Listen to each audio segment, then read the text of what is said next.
Maor, welcome to the podcast. Thank you. Thank you, MK. Honored to be here for the first time. And thanks for jumping in on such a short notice because we have an emergency podcast episode. Oh, yeah. Now, we're having you here because you've been in the trenches. You've been building alternative payment infrastructure for years now, AppCharge. And we got to just dive right into this. So last week, there was a big ruling. And if I'm a studio that has around 10 million in annual run rate, what is it that I should be doing? How should I be changing my strategy with the latest ruling in Epic versus Apple case? So I want to zoom out first before we deep dive into everything, to give a little bit of background to the audience. So it all started in 2020 and in the ruling of 21, Judge Yvonne Gonzalez Rogers, which held the case. And basically, Epic lost on everything, including getting excluded out of the App Store, besides of the external payment links. And I think back then the court was premature to decide what's going to be and how it's going to look like. Now Judge Gonzalez is way more specific. In practice, what does it mean? It means that mobile developers can link freely to external payments from within the app. You don't even need a web store.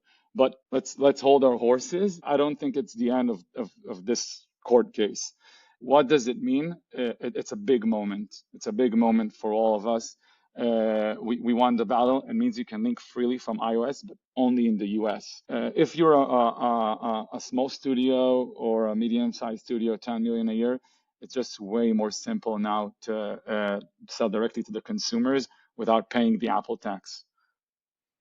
And this is not that old of a case. Like if we zoom back, it started with 2020 when Epic released those payment options in Fortnite, and then Apple removes Fortnite from the App Store. Then Epic sues Apple. Then Apple countersues Epic. They go to the trial, and in that trial, basically what is being ruled is that Apple is not monopolist under the federal or state antitrust laws, and that Apple was ordered back in 2021 to allow developers to direct users to alternative payment methods. And then both Apple and Epic appealed that decision. And since then, what was happening is basically Apple's normal bullshit where heads, I win, and tails, you lose. So essentially, yes, you could have done it where you pushed to the other payment services, but then you had the technology fee that they put in 50 cents for every install every year and reoccurring payment. And also you need to pay 27% tax on the payments done on outside platforms. And then there was the steering issues, whether if you see an ad for a link in YouTube, was that YouTube downloaded through App Store or not? Is it part of it or is not? So basically, they're just being very anti-competitive. And where it ended up just last week was that essentially judge found Apple to be in willful violation of the 2021 injunction. So all these court rules kind of ended back in where it started. The whole imposition of that 27% tax on external purchases was BS, according to the judge. You can't restrict developers about informing of alternative payment options. And more importantly, they even went directly against Apple and against their VP of Finance to informed the federal prosecutor of potential crime on contempt charges. Yeah. So Love that. So basically, where we are right now is last month, or last day of last month, Apple ceased collecting commissions on external purchases. They allow developers to communicate freely with users about alternative payment methods. They had to pay Epic's legal fees, which is Epic, and Epic announced that Fortnite is back on US iOS App Store. And I just recently saw from Gil, your CMO, he was posting on LinkedIn the changes on Spotify, how they inform users on alternative payment systems and the new prices. That's already live in the US. So a lot has changed in just a couple of days. And what you're saying is we won the battle, but the war is not over, right? Exactly. Interesting. Who really benefits from this? So who really benefits? I would say the rising tide lifts all boats, my friend. So everybody's benefiting from small to medium studios. I think it just became way more simple to go live. In one day, you can link directly, and the funnel is not that inferior anymore. Boom, you're going back to the game. You're linking, you're going to the checkout from the regular funnel that the developers designed for the user, and going back straight to this funnel without leaving the app at all. It means it's not only rational purchases, it's also emotional purchases as well. Hmm. Yes, in theory, everybody benefits, but some benefit more than others. So let me provide my hypothesis of this. If you already have integrated alternative payment systems, let's say you are one of the big publishers, you're Scopely, you're Stillfront, you're Supercell, you have a Mm-hmm. lot of live games, large audience, a lot of paying users, and they are already doing web purchases. So between 50 to, I don't know, 25% of your revenue is coming already through web shops. You'd assume that these established players are benefiting the most because now they already have the process, they already have the web stores, and they can be much more efficient in driving users to use their own payment solutions that are battle tested, if you will, compared to, let's say, smaller developers who maybe are just now integrating web shops. And because these larger games, larger companies have headway, they are able to cement their position because now they are even more profitable than before. What do you think about that? If we're under the assumption the ruling is going to stay still, and I personally don't think it's going to stay still, it's extremely temporary.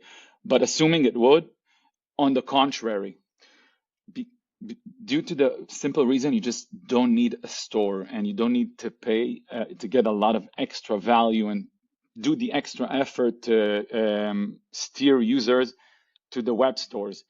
It's just a part of the regular funnel, and the integration is simple. It's like a one-day integration. That's it. It's just a part of the regular funnel. Let's say you want to purchase a digital currency, a spin, a skin. You click it, and instead of opening the Apple screen, it just goes to the checkout and goes back to the game. So the whole hard work that we've done and we've accomplished, and other developers did really amazing job there, it just not as needed as before. Yeah, you want to have the direct to consumer channel and the portals and the way to communicate, but it's just not the superior funnel anymore. Okay, so it's easy to integrate, and that's not the challenge. But how about you said one thing, you don't believe that this will stay. So assuming that you're a careful publisher, how should you think about it if you want to stay on Apple's good side for the long run and not kind of jump on this latest result of a battle between Epic and Apple? So luckily, that's already in Apple's guidelines, right? In the United States storefront, no prohibition on app, including buttons, external links, or other calls to action, and no entitlement is required to do so. It's perfectly legal. So there is no good side or bad side on Apple. As long as it's legal by court of law, Apple can't do anything about it, and you should take advantage of it as fast as possible. And it's time to act now. If you're smart, you're planning for the long run, and you want to cover all the possible scenarios in the foreseeable future, you also pump the web store and the direct to consumer channels, because there might be a day when Apple is going to overrule what happened, the injunction, and you want to have as many FTDs as you can. So users will get to know the external payments, the web store, regardless of what's going to happen. What's an FTD? First time deposit. Okay, so basically now because of the latest ruling and because now you can freely drive traffic to your web store, we don't know how long this will be active. The more first time deposits you can have right now, the larger customer base you will have for future, whether this ruling stays or not. Exactly, exactly. And there's a big friction. I think it's one of the biggest frictions on web stores to get the first time deposits. And now, when you have the liberty to promote the payment links or the links out alongside with the web store and your direct to consumer channels, it's a blast. It's a golden opportunity. Today's podcast is brought to you by AppsFlyer, inviting you to dive into their new first of its kind report, The State of Creative Optimization 2025 edition. It's not about how to make creatives. It's about understanding what makes users actually stop scrolling and what emotional and psychological triggers drive performance. Based on over 1 million creative variations and nearly $2.5 billion in ad spend, the insights in the report will help you develop a winning creative strategy. Check out the link in the podcast description below or go to appsflyer.com and search the state of creative optimization. That's appsflyer.com. So talking about blasts and golden opportunities, is it going to be the wild, wild west of developers driving first time deposits? It's going to be very straightforward. Hey, do this, get that. We recommend all of our clients and friends, even when you're asked to do so, do it carefully, do it with a feature flag. Every move that you take, I don't need to tell it to developers, they know it better than we do. Do it data-based, start with a specific segment, see how they react, even though it's almost like 100, it's on 100, it's like 98% natural flow. It's a different checkout method. You want to see how they react.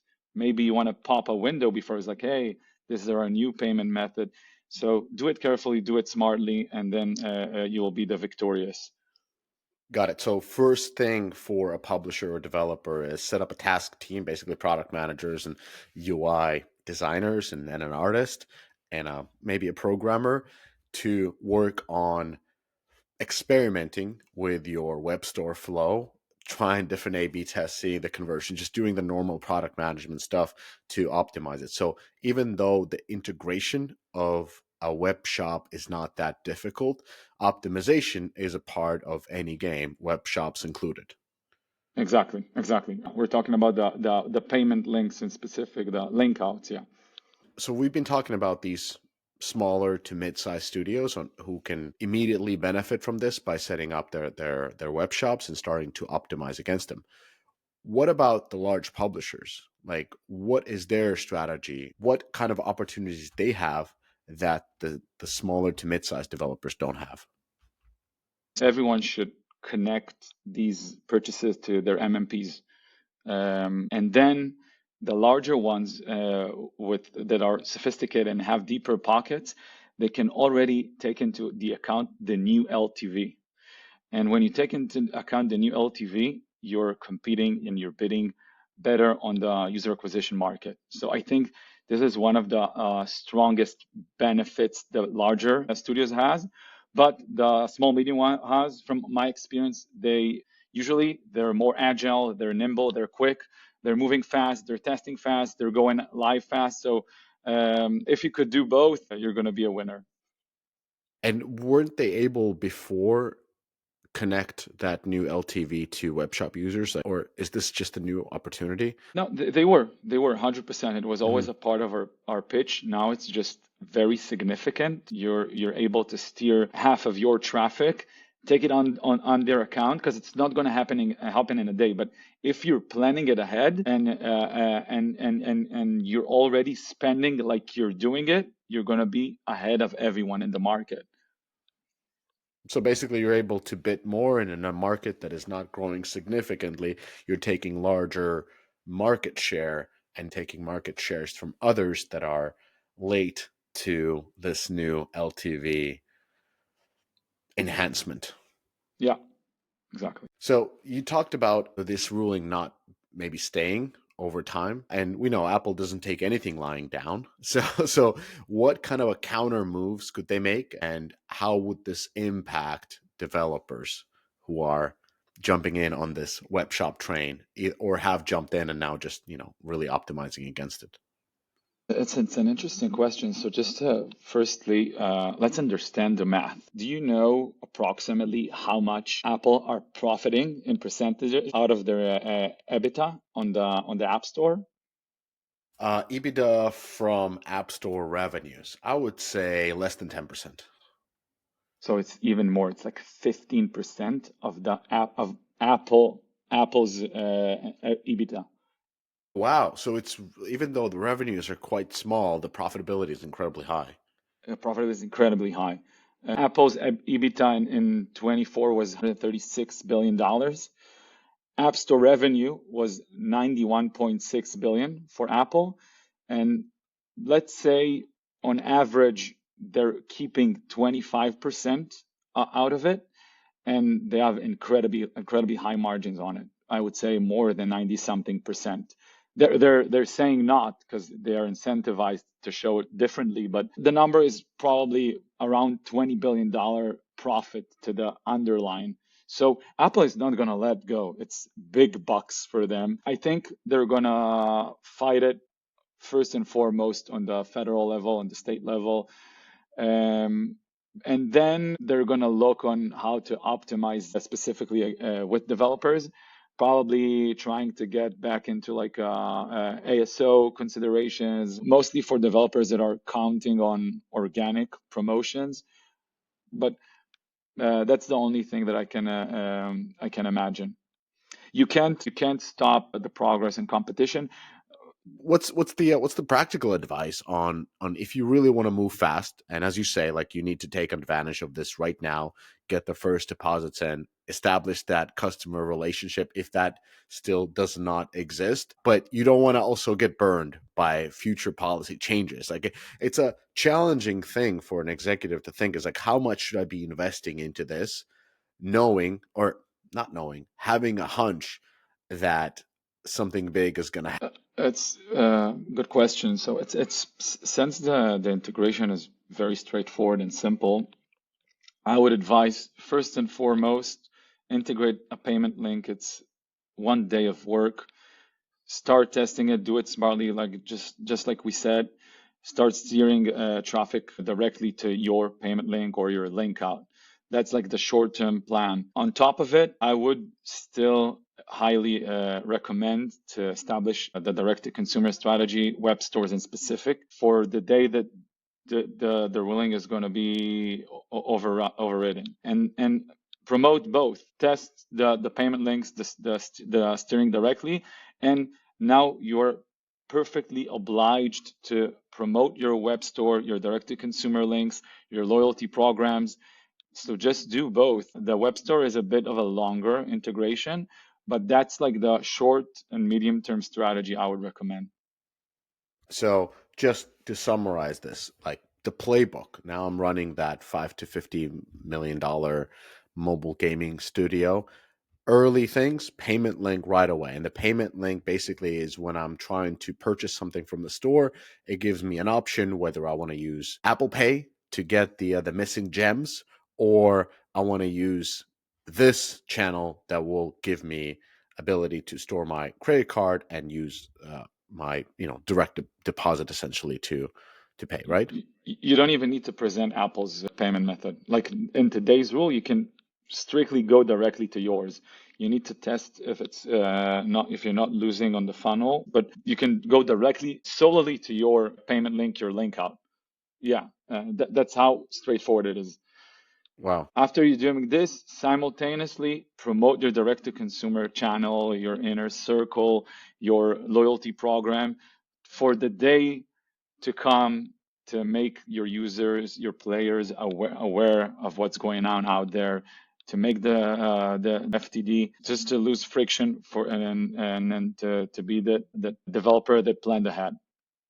Got it. And promote loyalty program means join this WhatsApp group or email mailing list, right? Yes, yes, yes. One of many. Join, sign up, buy, claim the freebie, everything that will bring attraction outside of the native. Gently, smartly, data driven, but yes. And that's so the payment link testing, whether you can use just the link and you're able to have higher EBITDA or profitability than versus using the Apple payment or the combination of those two. So you're running A/B tests on that. Then second step is you're promoting your loyalty program. So you have to actually develop some type of a loyalty program, or it's just a sign up list at least where you can start getting the emails or the WhatsApp groups and whatnot to start building around that. And that's kind of your short term targets. The first 30 days, the first 60 days, you should be implementing your own web store, right? Yeah, implementing your own web store and promote it as the direct-to-consumer place to come, that things are happening there, trying to push for even a minor deposit, just to overcome the friction of leaving the credit card details there or using the Apple Pay, not in the native app environment. So that's what I would do. What's the sort of a long term? We're talking about, well, long term, like 3 months and beyond. Like what type of strategy should I be pursuing? So it's really hard to plan in today's market what's going to happen 3 months and beyond. So I'll just share my thoughts of what we're sharing with our partners. And it applied before the recent ruling, and it applies now. Own your users, meaning somehow get their emails, get their phone numbers if you're allowed on the region, connect their Facebook ID to their player ID, understand who they are, establish multi-channel communication, so you'll be able to get to everyone from one click to multi-channels, email, Discord, Facebook, even in-game chat. Now it's allowed. And reiterate, automate, see how it works. Perfect. So optimization on optimization and building your CRM essentially. Exactly. And does AppCharge have kind of like these playbooks or something you can study to get started really in terms of loyalty programs, in terms of payment link integrations, in terms of how to build your web store and what kind of an A/B test to run? Of course. So we have a great team, the best people I've ever worked here in AppCharge. You can go into our website. There are a lot of materials. Like you just said, our CMO is constantly posting. Everyone are savvy and are constantly keeping up to date what's happening in the market. And if you want the off menu stuff, like the good stuff, just you need to approach us in person.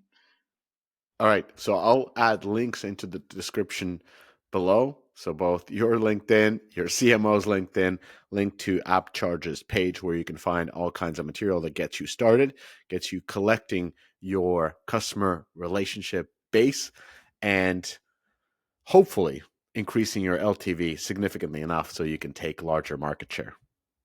Exactly. Thank you so much, Mishka. I'm a huge fan of this podcast, so thanks for having me, and see you soon. See you soon. You did it. You made it to the end of the episode. As a fan of the show, it would help us out if you'd subscribe and leave us a review on the podcast service of your choice. Those stars and likes, while a small action on your part, mean a lot to us and help to grow the show. More importantly, are you a member of the Deconstructor of Fun Slack group? If you have 5 years or more of games industry experience, go to deconstructoroffun.com/Slack and apply to join. Join the games industry best professional community filled with peers always willing to lend a hand, or subscribe to our newsletter to get all the latest insights from the Deconstructor of Fun content creators. Thanks for listening.